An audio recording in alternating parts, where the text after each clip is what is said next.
bakunda umukama uturabanda bimba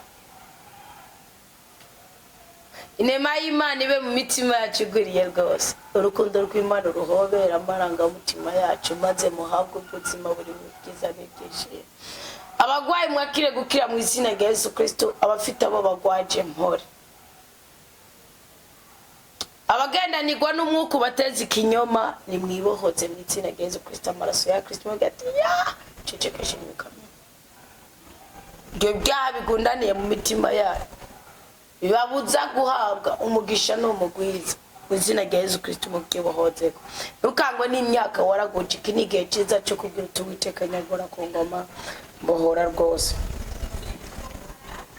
ntukangwe n'imyaka wabeshe ikinige cyiza cyo kugira umukamuti mbohora rwose ntukangwe n'ubusambanyi wakoze ndetse n'inda wakoroye ntukangwe n'ubwicanyi wakoze ariko kameme nisufise yihagarike baseho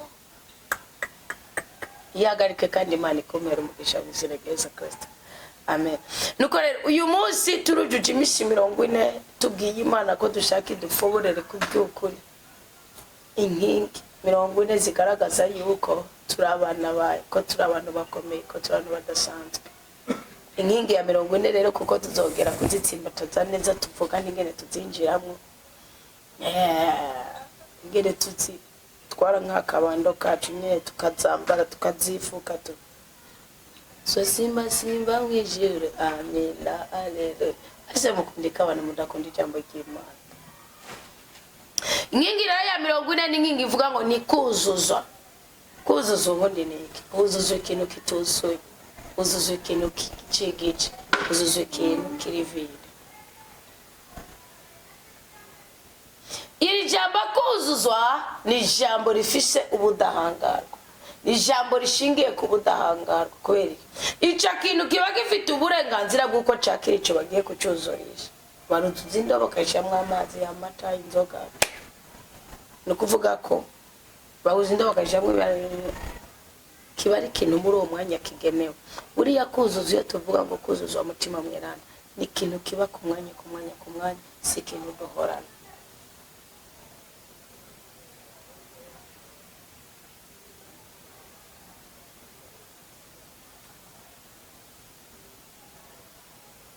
iyi nkingi impamvu ariyo nkingi ya 40 ba Kristo murakeneye kuzuzwa bashinga nayo murakeneye kuzuzwa bapfasoni murakeneye kuzuzwa waruka murakeneye kuzuzwa ba Kristo murakeneye kuzuzwa bapagani murakeneye kuzuzwa mwabapfumu murakeneye kuzuzwa mwabarotsi murakeneye kuzuzwa mwabangushi murakeneye kuzuzwa mwababeshi murakeneye kuzuzwa basambanyi murakeneye kuzuzwa imborerwe murakeneye kuzuzwa abatinganyi murakeneye kuzuzwa abagome murakeneye kuzuzwa abanyabwibone murakeneye kuzuzwa twese hamwe turi umurimo umwe wa Kristo isobanukirwe wuzuzwa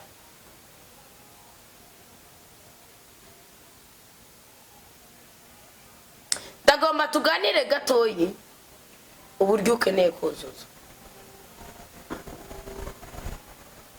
iri jambo kuzuzwa ari umugabo mu gitabo cy'itanguro mu kigabane cya 5 yitwa Enoke ngo yagendanye n'Imana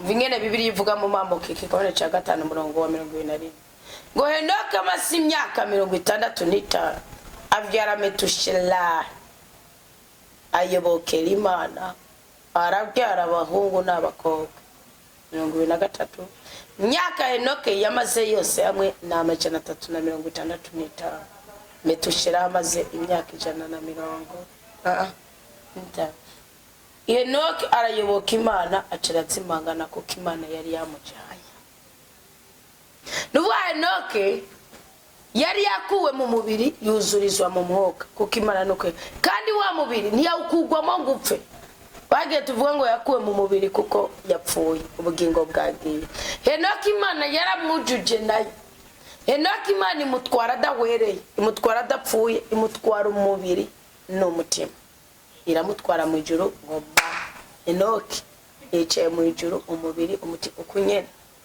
Enoke we turi wamagara Enoke tutahamagaye Kristo ariko niki cyatumye Imana imugoba Bibiliya iragaragaza amateka ya basogokuru, ikerekana ko Imana buri gihe yararekerana ubwigenge ibiremwa byayo, ariko hakagera igihe ibiremwa byayo bikijajara bukibagirwa Imana.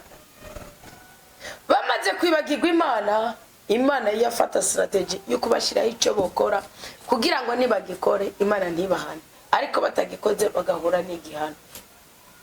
Burya nicyo gihe tugiye kwigiramo. Rero Enoki amaze imyaka 65 ngo haza itangazo ry'Imana rigaragaza, haza ibimenyetso bigaragaza ko inyuma y'imyaka 300 hazoba habaye ikindi kintu kigaragaza umubabaro w'Imana. Enoki ahweraye wenyene avuga ati mereye ubunyene kuri imyaka 65 mfise, jewe ngiye gukugirane, ngiye gukomera, ngiye kwezwa, ngiye kwihangana, ngiye gukorera Imana, ngiye gutungana, sinzongera kuryaryanya Imana mu kanwa gatoyi, sinzongera kubabaza Imana, sinzongera gutekereza Imana. Enoki yifatira uwo mwanzuro. Enoki amaze kwifatira uwo mwanzuro, Imana ibifata nka nkama. Itangazwa nuko ako kabuto yari yaragatakaje. Mwibuke ko kari akabuto ko kuba Imana kari muri Abeli ahohoterwa na Kayini mwene wabo, amukubita ubuhira arahwera agwa mu murima. Nikwa gupfira mu muhamagaro. Burya Abeli urupfu yapfuye kugwa mu murima agasandabira mu biganza bya nyina, nikwa kundi dupfira mu muhamagaro. Umugore agapfira mu rugo, umugabo agapfira mu rugo, mubikira agapfira mu kibikira rimwe. Nabwo ibyo sigaye mbona ku mbuga biteye isoni n'ubwo. Hari naho ziteye ubwoba, ariko Imana n'umucamanza atabera. Enoki ngo agaragaza umutima w'ubutungane Imana itari izi ko aragasigarira kaho kahari. Enoki mwibuke ko avuka kuri seti kandi yaje kugirane, yaje gushumbusha urubyaro rwande, urubyaro rwa Abeli rwari rwahohotewe. Icyabaye ni igikisha. Enoki amaze kwifatira uwo mwanzuro wo kugendana n'Imana atunganye rwose. Imana yavuga ati imyaka 300 irakwiye, nanjye misemo gukora igitangaza kuko mbonye ko ari igitangaza mu mubiri w'umwana w'umuntu no mu mutima we. Bakundwa b'umukama, Enoki aruzuzwa. Natwe twuzuzwa ryari? Twuzuzwa cyagiye dusobanukiwe ko iruhande y'ibyo turondera n'ubwenge bwacu twize mu ishuri, ibyo dushoboye gukabaka, ibyo dushoboye kwiwe, ibyo dushoboye kubona, hari igitangaza Imana ishobora gukora. Kandi icyo gitangaza, hari igihe icyo gitangaza kiremera bamwe kikorohereza abandi. Kuki biravuga mu hanuzi bwa Yeremiya 45 onice wende n'ibyiza na Amosi 5, ariko avuga ngo wowe nzogwikiza kuko wanyizikiye. Nigitangaza kwitsikira Imana ukitega ko ishobora kugukura mu busa, ishobora kuguha urubyaro wari ingumba, ishobora kuguha urugo wari umaze imyaka 40 n'ingahe, ishobora kuguha umunezero, ishobora kuguha ubutunzi wari umukaye, ishobora kuguha amagara meza, ishobora kugukiza ingwara. Icyo gihe Imana ikizika kuzuza igakora cya kintu abantu batari biteze ko cyo. N'icyo Imana yakoze kuri Enoki. Nimukagwanire kuduga mu ijuru n'amaguru, ahubwo gwanira ko Imana izi kuzuza ubuzima bwanyu, ububasha bwanyu. Ushingiye uwo munsi ukavuga uti Imana nabandi umusambanyi ngiye kubiheba, Imana nabandi umubeshi ngiye kubiheba, Imana nahora maltraita, nahora mbabaza umugabo,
Elize amubwira ati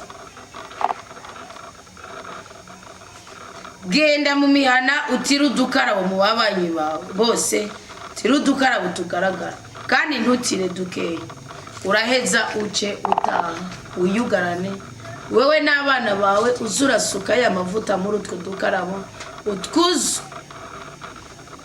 utwuzuye twose udushira ku ruhande, utwuzuye twose udushira ku ruhande, utwuzuye twose udushira ku ruhande, utwuzuye twose udushira ku ruhande. Wa mugore asigaye Elize ngaho aragenda ariyugarana we n'abana biwe. Abo bana baza baramuhereza udukarabo nawe agasukamwe amavuta. Two dukarabo tumaze kuzura abwira umuhungu wiwe ati nzanira kandi gakarabo, nawe amubwira ati nta kandi gakarabo gasigaye, amavuta acerareka gutenda. Uwo mugore aza kubimenyesha wa muntu w'Imana, nawe avuga ati genda udandaza ayo mavuta urihe umwenda wawe, hanyuma uzotungwa n'ayasigaye wowe n'abahungu bawe. Ubundi buryo bwa kabiri rero Imana itwuzuza iri sezerano risheshe ryo kuzuza. Nababwiye isezerano rya mbere ni iry'uko uba wari mu bantu nk'abandi bose, uronka amakuba nk'abandi bose, utotezwa nk'abandi bose, urugo rwakunaniye nk'abandi bose, urugo rukurije nk'abandi bose, amadeni akurije nk'abandi bose. Ariko wumvise itangazo y'uko nutajyajyanye Imana kimwe muri cyo, nutirengagiza umwobo, nubabarira abandi, nuba umunyakuri, no nuvavanura n'icyaha, sibyo? Nukuvuga Imana irazibane nawe, igufukafuke, ikurinde kubabara kandi kwangurira. Ibyo rero biza gute? Ni handi Imana ikizana ububasha bwa ikagushira mu ijuru, ikakugira za mbabazi, ugasigara usa yangana, okay? Ukaba mu mahoro, mukuri, mu rukundo, umutekano n'angere. Basi ibyo mushobora kubitahura, naho nabafatiye kuri Enoke mu kigabane cya 5 cy'igitabo cy'Itanguriro. Ugiye mu kigabane cya 4 cy'inkuru nziza Yesu Kristo, naho yanditswe na Yohana bitahura gusumba, ugasoma kijya kiganiro cy'umunyasamariyakazi na Yesu Kristo, sibyo? Ukaraba ingene yari yararushe, yamagenda kwiriba kuvoma ntashira inyota, akagenda kuvoma bunda akagenda kuvoma yinyegeje, ariko bikarangira Imana imukuye kwiga isuzuguro, bikarangira Imana imutabaye akaba umuvuga butumwa kemerwa gushikaho no ku munsi wa nyuma ari we yagendanira Kristo no kuzuka. Ni wabonye Kristo ubwa mbere arusha amasikse umuyuda, ari umukade, ari umugore, akaba n'indaya, akabika ivangatse n'ubwo buryo Samariya bari ivangatse barabonye bikomere rwose barabokwemera, okay? Ubwo ni cyagiye wisobanukirwa. Ubwo ni uburyo bwa mbere bwo kuzuzwa, hamukagendana n'Imana, ukazosonzera neza, ukazorangiza neza nk'uko kwa Akasya Lava. Icya kabiri rero ni ijambo ry'Imana dusomye riri mu Bami ba kabiri mu kigabane cya 4 gora ku murongo wa mbere ushika ku murongo w'indwi. Nikuvuga iki rero? Murabana ko havugwamwo umugore w'umupfakazi. Umupfakazi ninde ubundi mwisi yibigaragara? Ko isi y'umwuka bugisi umupfakazi nisi yibitagaragara. Kubera iki? Muramaze kubona ko hari umugore apfakara cyangwa umugabo mwijere imisi yose karara yabirana n'uwo bahoze n'umugabo wiwe. Ara naje avuga ngo icyo si cyangwa urumva ngo kaba ari umugabo wango nyene cyangwa agahora mubona mu nzozi, agahona girane ibintu byose kandi uko se kamubakiye akabona uwa muntu wiwe. Buriya rero ijambo ubupfakazi isi yayo iba yarabibonye, biga strategy zo kuzokenyera uwo mubakanye ziba zarabaye. Iri jambo rero umupfakazi Imana rivuze ibishaka kuvuga gutakaza ububasha bw'Imana. Ndabibabwira impamvu kugira ngo ndimwibaze ngo ndiko ndabesha. Isayo menga 54 sije mesuvye mugendo banihenze mugendo bavyibutse neza menga ni muri Isayo 54. Iri jambo ubupfakazi Kristo aravuga ngo nimuzongera kwibuka imyisi mwatewe. Wow, ngundi Imana ukuntu ibima neza. Bibiliya iravuga ngo tera impundu wanabyara we utabyaye, wishongore utera impundu we utigeze urarakunda, kuko abana b'inaga ari benshi kuruta b'inkundwakazi. No Mukama abivuze. Aho no kuvuga Mukama bari karakuresha kugira kwereka yuko ari cyo watakaje, hari icisi isa niyakwemye, sibyo? Hari ubugunge bw'isi kuri wowe. No kuvuga iyo tuvuga ngo ubugunge bw'isi kuri twebwe, iyo tuvuga icyo twatakaje ku bw'isi tuba dushatse kuvuga iki? bwa burenganzira bwawe nyogosengera bwawe n'ubyaye cyangwa nyoko yarababaye nawe urawe no bwa burenganzira rwaruhererekerana kuko bugiye dushaka ibyiza tubishaka kuko byabaye no kwabyeyi bacu iyo muri ngo ntimwabyaye niko muba muzi ko kubyara biryoshye kandi mwamenye ko biryoshye kuko ari wabyaye ukabona icyo abana bamumariye n'ingene yiswe mu maruna kahindura ubuzima okay iyo muri ngo ni murongo waca ni murongo gwa nuko mubona bo byabaye ko bakaryoherwa rero Imana itanguye kuresha amarangamutima yawe kubera ko ije kuyaresha irazi ko nyene ubwayo idaditse tawudadanura yishe nawe ukiza iboshe nawe ubohora mugabo isi nawe yobohesha ububasha bungana gute bwa bubasha buri hejuru umva yabumwe bwa Trump bwa bubasha buri hejuru Imana irabohora okay Imana irabohora niki Imana yakoze izara byandika mu kigabane cya 38 ku mwami Ezekiyasi umwami wa Aramu Nebukadineza Nebukadineza nize wa mwami Senikaribu wayabona yuko ashoye kumufata mbiri ashoye kumufata uko ashaka aramutuka aramusuzugura n'abenegihugu kandi yarishimikirije ingabo ishibwazo yishimikirije bigwanisho mugandi byari bihagije ngo amutsinde umumare kumwe yavuye mu ijuru araza arica ingabo ziwe zose yafise ingabo 185 nizo bibiri yivuga ko zapfuye wanuze bwa Ezekiel 3 bwa Isaiah 3 nukuvuga iki Imana iri hejuru y'ububasha bwose ahani handi Imana iza kuresha amarangamutima akabwira ati buga nawe wavunaguritse nari mbizi narabibona kandi muri uko kuvunagurika kwawe hari icyo nagomba gutegura kuri wewe mukuza rero kubikubwira ibanza akubwira ati mwana wajewe tekana teri impundu aba nukuvuga ibyo watakaje ubwiza watakaje igikundo watakaje ibyo bintu birahari byinshi bitigeze bironka ababigabana okay ngo niwagura ikibanza cy'ihema rya usanzurura impuzu z'insago zawe nutinye kuziramvura nihugurura imigozi yazo ushimangira impambo zazo nkako uzosagarara iburyo n'ibubavu urubyaro rwawe ruzokwiganzira amakungu rwongere rugerere mu bisagara byari byarayogeye okay kuvuga Imana ikirakoresha irakubwira ibyiza ukeneye sindi gusigurira Imana ndikubabwira ndikubazana kuri ya mugore umunyashuri mu kazi cyacu umupfakazi umuntu apfakaye umuntu atakaje ububasha bw'Imana ntabwo ari gupfakara ngo wabuze umugabo kwabira ngo cyangwa wabuze iki ngo cyangwa yapfuye no aba yagiye mu mubiri kandi ibyo uba wagiye kurongo kubizi ko uzomutanga cyaka gutanga ibyo bintu burya mu kubifata mpiri ngo nutinye kuko utazoteterwa niwicwe n'isoni kuko utazomaramara nkakuzokwibagira ibiteterwe byo mu buto bwawe nuzowuciruka icyeyi watewe no gupfaka abyumvise uwo muntu yabwiwe mwumva ari wapfakaye ahubwo yatakaje ububasha bw'Imana nicyo cyasigura Obadiya yatakaje ububasha bw'Imana atakaza ubushobozi bw'Imana cyo cyasigura Obadiya wamenye amakuru agahuza Eliya n'akabo kugira ngo imvurize akagaburira abantu zibo mukama yabanyegeje mu bitanda nacibuye icyo gisigura undi twatakaje ububasha bw'Imana tugaragara nk'abapfakazi nk'abapfakara ngo nkako umugabo wawe n'uwakuremye izina ryiwe n'umugama nyene ingabo umukiza wawe n'umweranda w'Isirayeli yitwa Imana y'isi yose nkako mukama yaguhamagaye nkakurya bahamagara umugore yatawe kandi yatunuye ku mutima mbega hari uwo umugore wo mu buto bwiwe ni Imana yawe bivutse kanya gato yisase nari nagutaye ariko nzokugarurana impuhwe nyinshi nararengewe n'ishavu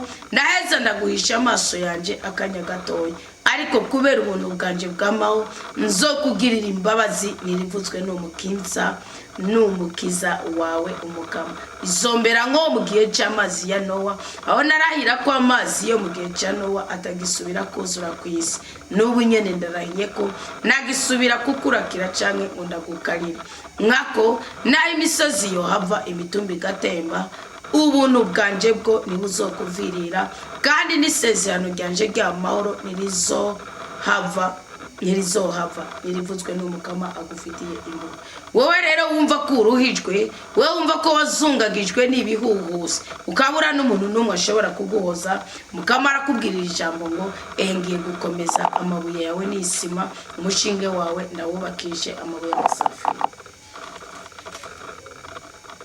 madirisha yawe nzoyubakisha madirisha ibi nzobizana ndiko ndabigishiriza mu cyugo buhanuzi ndi kubigishiriza mu Kristo rusange kubigishiriza mu Kristo rusange ndoza kubigishiriza mu cyugo buhanuzi araba Kristo nabonye bafise inyota yo kumenya kugira bibiri y'ubuzima kugira ngo babakoze ndiko ndatunganya umwanya kandi Imana imfashije n'ukubakora imbere yuko tuzazerana kandi zifasha ko nayo bifite inyungu rege barakene iracyafiza batarapfukamira bayani mugari wana bakiri mu gisekere hariho n'abatinya rege Imana ubudangagwa yaduhaye n'umwanzuro ni wifatira umwanzuro wo kuba umugabo uzomura ni wifatira umwanzuro wo kuba intwaro zoye mugani wifatira umwanzuro wo kuyimbunda kuzokomeza ubimudeke pe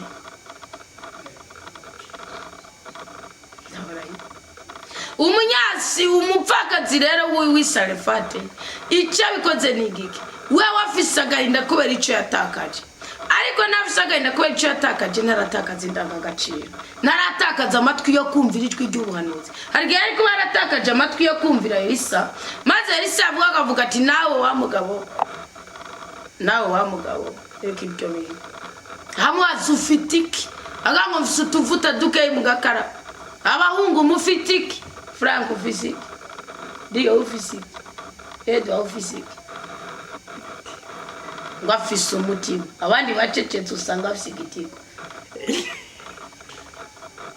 ngafise umutima ufise umutima ugira ubutabazi bw'Imana ufise umutima uteturwa n'ububasha bw'Imana kuko iyo ufise umutima ntabwo ari yanyamingana n'igipfusi cyawe ufise umutima biba bisigura ngo ufise ibitekerezo bizima ufite ukuri gushingiye ku ijambo ry'Imana naho abandi bose bocumura uravuga uti no sindi burenga itegeko ry'Imana Meshaki Bashaduraki na baravuze ngo twofuma dupfa duhoga ukuri hako tugira ikinyoma ngo dupfire mu kurenga itegeko ry'Imana maze ngo Nebukadinezari acanisha itanure ry'umuriro ngo arabaturira urumva barabashiramo indani bababosha ngo ikintu cyahiye n'imigozi yonyene yari babosha Nutega ubwoba nibyo watakaje bwa uburenganzira bwawe nutega ubwoba nibikunanije kandi ufite Imana dufise Imana umurengezi dufise Imana umutabazi dufise dawa twese byagiye mu ijuru kandi gico bigufasha niki cyo bigufasha ni cyakindi kigutuma ubabarira mugenzawe cyakindi kigutuma wihanganira mugenzawe cyakindi kigutuma udakoze isoni Imana ngo nukuri mu banyamahanga none rero bakundwa bo mukama bane b'Imana nzima mwebwe mwese twabanye muri iyi minsi gwera itariki 1/8 ndabasabe iyi minsi 9 yuzuye yo muri uku kwezi kw'icenda nyene ndabasabe ibabere imbuto kuko tugiye kuba abadahangaba tugiye kuba abakomeye tugiye kuba abahiri tugiye kuba abafite cyangwa bagendera mu bubasha bwa rudasumbwa tugiye kuba abanyentsinzi abakobwa mu byumve mufitiki abasore nababajije baravuga ngo dufite Imana Theodoze ufitiki afise Imana Frank Edouard yavuze ngo afise umutima Theodoze yinjiye unyene nazi byo tweremuka w'Imana mugiye ngo afise Imana kufise Imana ufise byose bakobwa beza mufisiki ntimukitwaza musenga tayi ngasemunda zero igura bipfana ngafite amaso nk'ayinyana ebaga urazanda nagukona na makiyaje ndayishoboye kuyikora uraza ngana utagira makiyaje mu mwuka uzotakaza byinshi uzokamvuka ugende nk'imvuzo kandi utabizi ariko nugira makiyaje mu mwuka ukaba umunyakuri ukabinungana ukamenya ko wamuhuye n'umugabo si umusore ukamenya ko wamuhuye ariyo kiparfiance ukamenya ko wamuhuye nukuvuga uzogira igiza n'ibyishimo uzoteturwa mu makuba y'ubwoko ubwose ubungubu ikindi kintu mwumva mukwiye kubwirwa n'igiki reka ndababwire yuko icyo mukwiye kubwirwa ari icyo kwakira ububasha bw'Imana ari icyo kwakira impuhwe y'Imana bakunda umukama muri kumane zine zisi sindi kubahenda Imana yacu igira neza Imana yacu irinda imibabaro Imana yacu itetura bateterewe Imana yacu ihezagira abanyamivumo ikabaha umugisha akabaha umugisha.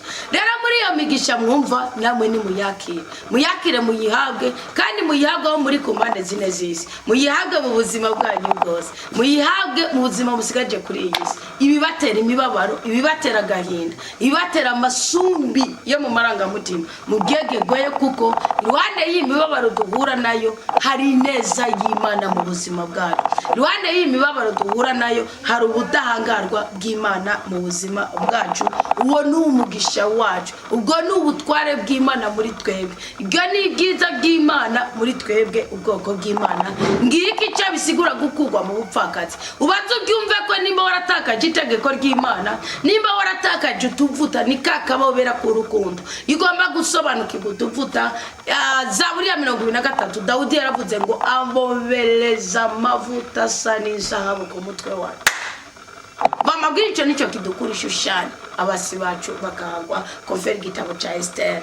Nukuvayikire icandi ndikuza kuvuga, mubyumva neza ko hari ahantu udashobora kugera udafite itegeko ry'Imana ugenderako. Itegeko ry'isiriraha mugaba nugyumvira utumvira itegeko ry'Imana, bizoroha kusambana n'umushefu ngagiye kugwa akazi kandi atazohahora. Ashaka gusambanya no museje akabapfuye, nindazoguhikarate. Yakanda nakubwire ko minaryoshe mwiceceke. Nindazoyigu kaho ndahageze ngaho kuzutswa ngutwa tubindi turuzuzwa. Umupfakazi rero uwo mugore yarafise agahinda kuko agiye gutakaza abana biwe, takaje umugabo ni kuvuga ubutware, none agiye gutakaza abana ni kuvuga imbaraga, ubushobozi, isoko, iriba. Nikike kizomusubiza umunezero, nuko azokwifata agakomera kwisezerano. Mwabagore imbere yuko mumena ibanga banza mwibuke icari cisezerano, mwibuke ko mutasezeranye bwe byo ngo n'ubundi yari yarampenze. Imana yarayibona ko yagwenze niba urasengera, nimba utarusengeye ni uri mu makosa, komeza ubwira Imana uti imbere yuko mbimbata y'isi banza nawe ukore ku kanya, ugeze ku kanya hanyuma zerirako. Namutsi kubukobwa bwawe ufashe nabwira Imana uti banza ukore kandi. Ukuntu yitwaye kuri Elisa nukubuzi yuko Imana hari ubutware ifite bundi burengeye ubwibyo ubona. Ukubundi Elisa ntiyarangura ntiyamwitwara ko ngo aca murongora kugira mutunganirize. No, hari abantu rero mwagiye kurondera ubufasha aho butari. Waravuze ati cyoma nkamenyana na Ziranetse, cyoma nkamenyana nande, cyoma nkamenyana ufise ubwante no kumukubita kugira ngo uko, cyoma nkamenyana ibisore ngo cyoma nkamenyana n'ibipfakazi byayegeranije, ibigore ati cyoma nkamenyana n'ibipfakare byayegeranije, ati cyoma nkamenyana n'ibikwiza tunga bitagira umutima, cyoma no kinidiri na runaka abo murinde bayitande. Nivuze mwoma ndareka n'ubikiguga Imana irakureka, reka nayiceceke. Urumva hari abantu nyene bafise uwo mwuga bavuga ati nukibona turagifata tukijishe tuvuge ko twagifashe kiri gusa kugira kiyatange. Icyoma nkamenyana ibyo bintu byose birasendwa, bireke mwabakobwa, mureke gutumutima, bireke nimureke, mureke gutungurwa, mureke kumara amazi Imana yabaremye yabagize icyo muri izi ko bishaka kubabyaza umusaruro mutaza murayimigira mu meshi. Imana murayimigira mu meshi kwe. Aravuga ati mvise utuvuta nizanaga agaciro. Mugabo rero nawe amubwira ati amuha agapfindo, genda we ugaragare ko wuzuye na bene wanyu. Aragenda aratira, baramuha bugiye abasigaye, aratwara abagabo abandi nyeko mwatira. Ihagarare ko muri uko guteba gwabo, muri uko gupfakara kwa, muri uko girane, muri uko kuburagizwa, muri uko ihagarare ko ubwo muri wewe ugwanire basiku umunyaka inyoma bo mwasi wa mugu umunyakura gukonde. Ibyo ndabwiye ibyo ngunda kubwira n'abakozi b'Imana basi mu bukozi bw'Imana bwawe ugwanirako. Urumva gwanirako niburi ndavuze ngo niburi umunyakuri azovuga ati yamaranira, kuko basese abanyakinyoma. Niyo ndababwira tutera ibintu byose mwokora ukuri niko kuzocaho. Ikizacungura imbaraga z'Imana muri wewe, kizocungura ububasha bw'Imana muri wewe, kizocungura ubutware bw'Imana muri wewe, nicyo ufise, ni inyifato yawe.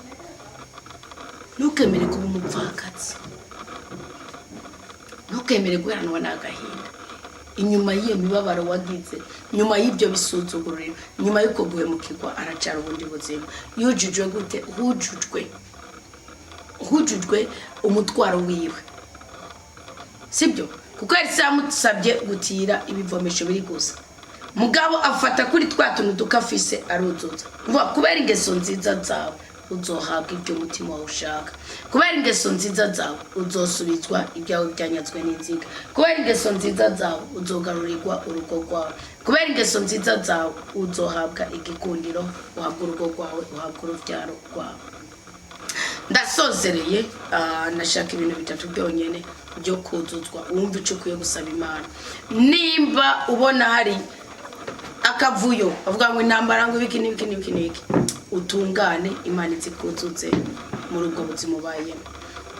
Kandi niba ari gukanirwa gutakaza kugirane kuburiranirwa Imana izikuzuze. Hari ikindi kintu rero niba ugomba kuba mu muhamagaro wo gukorana n'Imana ugakora iki tuvuga hamwe ikwinjira mu muhamagaro mugabo bishingiye ku kintu gitsikamiye isi. Hahandi tuvuga tuti basi mu Burundi turakeneye abagore bisobanukiwe, turakeneye abagabo bisobanukiwe, turakeneye abakobwa bisobanukiwe. Hagani kuri Enoke. Hahandi tuvuga tuti uwo mukobwa ari yisobanukiwe mugabo yarahimukiwe, umugore yisobanukiwe mugabo yarapfakaye. Yari yarakoze no mu mugabo ari icyabaye. Imana iraza kukuzutsa. Ni gusanga n'indangagaciro marwe y'ibintu byakubaye.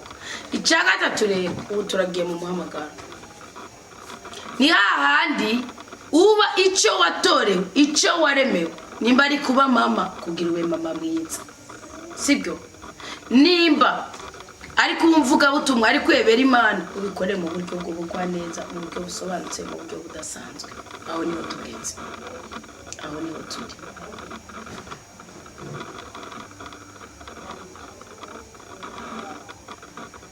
Yesu Kristo uyiri kurasoma Bibiliya muri Luka 4 kandi mugaje nifashishe Matayo 4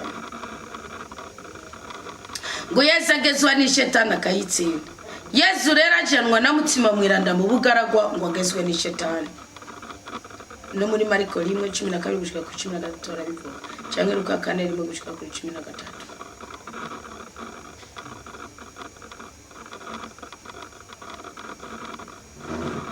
Amazi misi 40 n'amajero 40 nyene yisonzeje.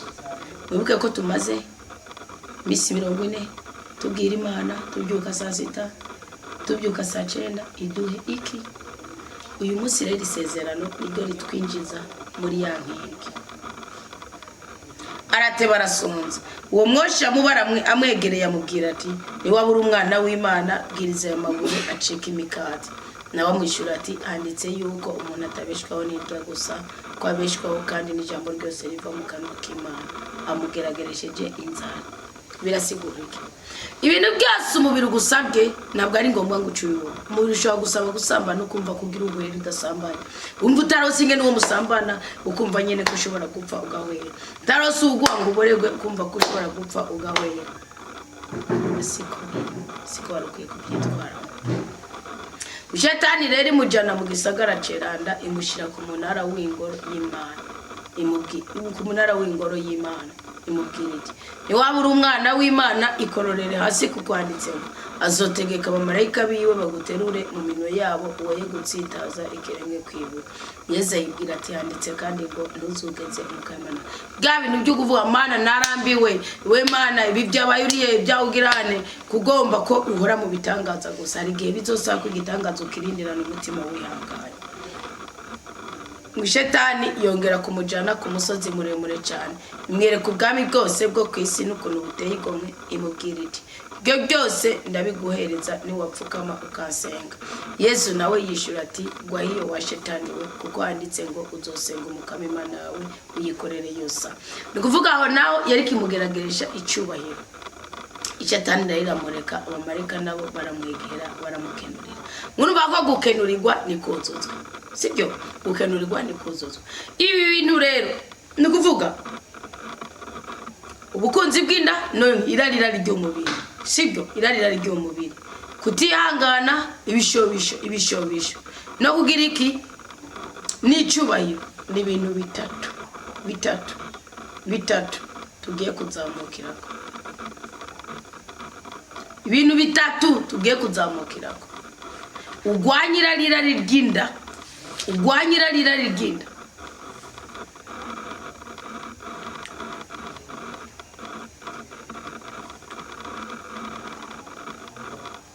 ugwanyira irari ry'inda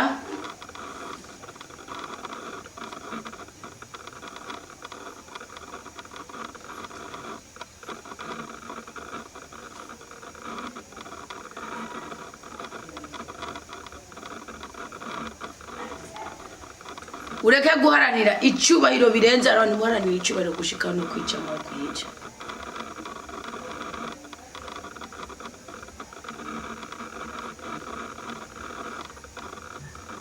Kandi wige kwihangana n'umuti w'ibibazo byinshi tuzobyiga ko kuko mwene Siraki we yarabivuze ko cyane uzobaye umunyatsinzi uzoba wujujwe. Aha niho Kristo yaciye haguruka atangura kwigishiriza mu bwari kubera iki Imana yamukenuriye. Mbega warubizi yuko Imana ishaka kugukenurira? Mbega warubizi yuko Imana ishaka kukuzutsa? Mbega warubizi yuko Imana ishaka Imana yigeze kubwira Yeremiya ati basumure. Yeremiya aratinya kubera ibyo yari yabonye kuri Izaya ngene bamwishe, ngene umukwe wa Manase yamwishe nabi, niwe ari umwami icyo gihe. Naratinya avuga ati Imana nukuri banzo ndeke basinzopfuye byara abana nk'abayizeho byane n'udungu tubiri tworo. Imana ati nta mugore nikuremeye. Yeremiya Imana avuga ati Yeremiya reka kwidodomba reka kukubiki utarasamwa muri mubyeyi yakwibarutse nenda kuzikana nakwitera kugira ngo uzoje kumubwira mu mahanga. Imana imukorera kandi mushira imukorera imbago imukorera ibintu abanyisirayeli batamenyereye. Waje kubona bavuga ati ngo umuhanuzi twahawe kabisa, bose baremera barakoma amashi. Yeremiya aragaruka arapora Imana ati Imana ongera uzontume bangomeye amashini y'isi cyo cyubahiro. Imana ati ceceka ejo bazogutera ishino kuvuga amakofi arengeye amashi bagukomeye. So kuvuga Imana ihora itwuzuza kuko isi nayo ihora yiga strategy yo kutugerageza, ihora ituvundurura ikatuvunduruza amakuba inabi iki, ariko Imana nayo idusezeranira guhora itwuzuza. Bakundwa b'umugabo umuntu yohigisha bigakomera ahoza n'indi nyigisho mazindi sangiye, ariko reka meze ngaho gusa wakira isezerano ryo kuzuzwa. Urakeneye kuzuza kubera amakarande. Niyo mpamvu Enoke yurijwe yujujwe. Urakeneye kuzuzwa kubera ibigeragezo, karande, mivumo y'imikoshi, ibigeragezo. Ugakenera kuzuzwa kugira uhagarare neza. Ibigwisha bijye bigeragezo n'ibigwisha ibiratandukanye kuko ikigwisha kigushingira. Donc ikigeragezo kishobora kugusaba icyo udafise cyangwa icyo ufise, kishobora kuguhombesha icyo ufise cyangwa iki. Mugabo ikigwisha ni iki kiza kugutega umutego kugira ngo umenye.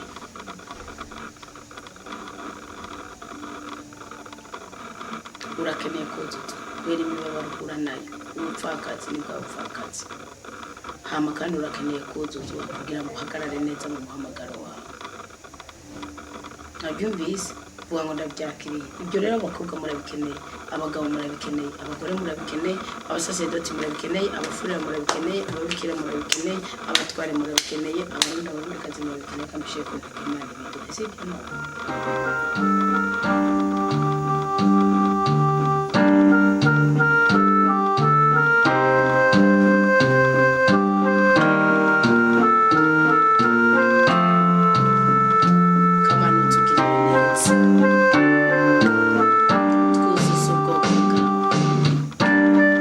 Tutandukane n'amakarane